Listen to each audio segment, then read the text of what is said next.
ولاړم د بلوچستان ایالت په زیارت سیمه کې. زیارت په پاکستان کې د بلوچستان ایالت هغه پرفضا سیمه ده چې د نړۍ د ګوټ ګوټ نه دلته سیلګري د دې لیدو لري. په زیارت سیمه کې واورین غرونه، ښکلي منظرونه، د مڼو باغونه، مطلب د دې هر ګوټ هر دره د کتو وړ ده او د کتو سره تعلق لري. د زیارت پس منظر کې درته ښایم دلته د صنوبرو په ایشیا کې تر ټولو دویم لوی ځنګل هم په دې سیمه کې دی. همدغه زیارت سیمه ده چې د صنوبرو تر 500,000 کالو زړې درختې یا ونې پکې ولاړ دي. نن مو بوزمه زیارت ته، د زیارت ښکلا درته ښیم. راځئ په ګډه ترې خوندونه اخلو.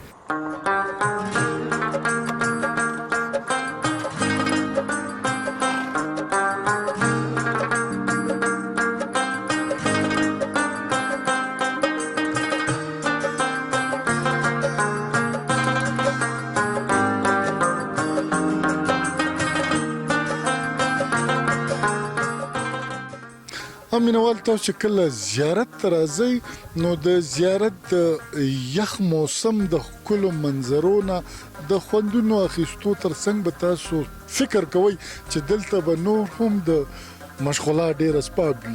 خو په زیارت کې چې کم د مشغولا یا د دلچسپۍ اخري ځای پاتې کېږي هغه دغه قائد اعظم رزیډنسي. هغه دلته وایي چې په وروستو ورځو کې دغه کور لرلو په دې کې پاتې شوی دی، استوګنه یې کړې ده. ځینې خلک داسې وایي چې هم دلته یې ساه هم ورکړې وه، دلته مړ شوی مو. نن هم د قائد اعظم کور دلته شته دی. دا کور په کال 2014 کې توندلارو په بمونو الوزولی شوی او د دې نښې ورکې شوې. اوس یو ځل بیا دا ځای جوړ شوی دی، اگر چې هغه هر څه پکې په اوریجنل حالت کې نشته. کم چې به مخکې دغه علي جناح استعمالول، اوس پکې بیا مصنوعي شیان ښودی شوي، د نوي دور پکې ښودی شوي دي او دغه ځای یو ځل بیا د سیلګرو په مخ باندې پرانیستی شوی دی. د پاکستان او د نړۍ د نور ګوټ ګوټ ته چې خلک راځي د زیارت کتو ده، نو داسې لیدل پکې ډېر ضروري ګڼي. راځئ تاسو ته یې هم ښایم.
په زیارت کې مو درته د جناح د استوګنې مقام وښودو چې په کوم ځای باندې ولاړ یم.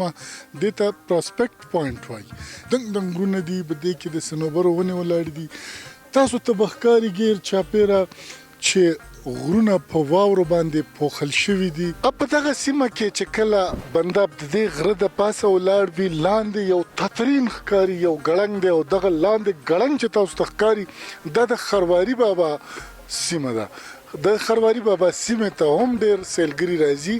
دا ګوري په کوم ځای باندې چې مونږ ولاړ یو، دا د قدرت د ښکلاګانو یوه مجموعه ده.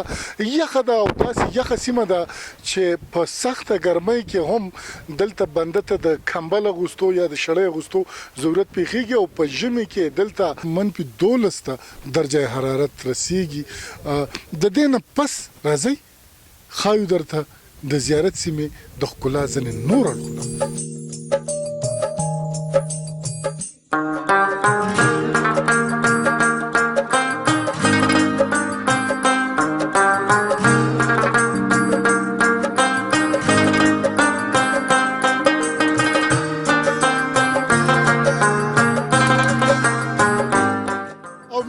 کله چې موږ د بلوچستان ایالت د سرخار کوټې نه 120 کیلومتره د ختیځ قطب لوري ته راځو د زیارت یخي علاقې ته، نو موږ ته همدغه یوازینی لوی بازار د زیارت په نظر راځي.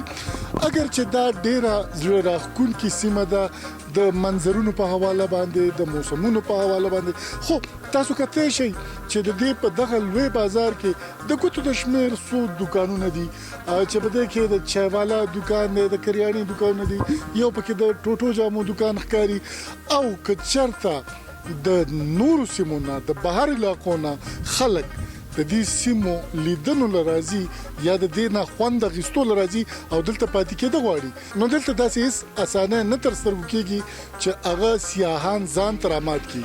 د دې ځای د خلکو سره لږې خبرې کوو، هغوی درته اورو چې دلته ژوند څنګه تېرېږي، دلته څه اسانۍ دي ورته. زیارت کې چې دی دلته در جرارت منفي 17-18 لذي په دغه عقل د زیارت پراپر آبادی د ګرم علاقو ته شفت شي. زیارت کدا درته په پاکستان کې ډېر پرامن علاقه ده، د دې کوم مقامي خلک دا امن غواړي. لدغه سره په زیارت کې غټه مسله ده، دا ټیم د ګیس ودا سیلګری چې دلته راځي د نورو علاقو نه هغې ته څونه اسانۍ ترلاسه دي؟ هغو ته اوس اسانۍ نشته، ولې اوله ما درته وویل چې غټه مسله د ګیس خو ده چې اوس څوک د ډېر داسې ګروپان پارټۍ راغلي دي د کراچۍ سره راغلي، سراج د حالات ویني بیرته رئیسي نور دیات کلي خو یې لکه بجلۍ هډکواټر کې چې دی تقریبا 18 غنټې لوډ شیډینګ دی. د هسپتالو دا حالت دی چې په دا بجلۍ هډکواټر هسپتال دی، په دې کې د لیډي ډاکټرۍ 2 پوسټه دي، لیډي میډیکل افسر په دا 13 کال څخه سره خالی دي.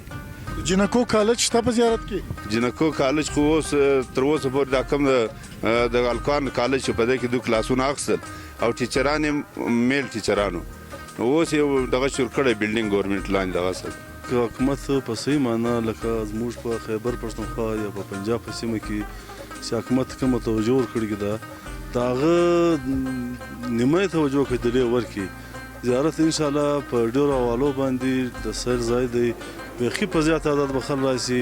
د هغه مین وجه د امن او امان ده. زموږ چې کوم ممبران دي له بده مرغه زما په خیال چې دوی خوارۍ وکاږي، له بین الاقوامه څخه له ډونر څخه به دونې فنډینګ وکړي دا زیارت به ګل ګلزار شي. مینوالو مکتله د بلوچستان ایالت د زیارت سیمې قدرتي ښکلا د دې ځای د موسم احوال مې درکو. په 3 لکه آبادۍ مشتمله دغه زیارت ضلع د بنیادي سهولتونو نه په 21مه پیړۍ کې محرومه ده. هر څوک دا سیمه قدرت په خپلو وسیلو پور مامور په خپل ښایست پور مامور پیدا کړی ده، خو د دې ځای د خلکو وینا ده چې که حکومت د سیلګرۍ په مت کې زیارت سیمې ته لږه توجه ورکړي، نو نه یوازې د دې سیمې د خلکو تقدیر ورسره بدلیدای شي، بلکې د دې یوه زیاته برخه آمدن حکومتي خزانې ته هم ورتلی شي. فاروق فراق، وایس اف امریکا، ډیوا.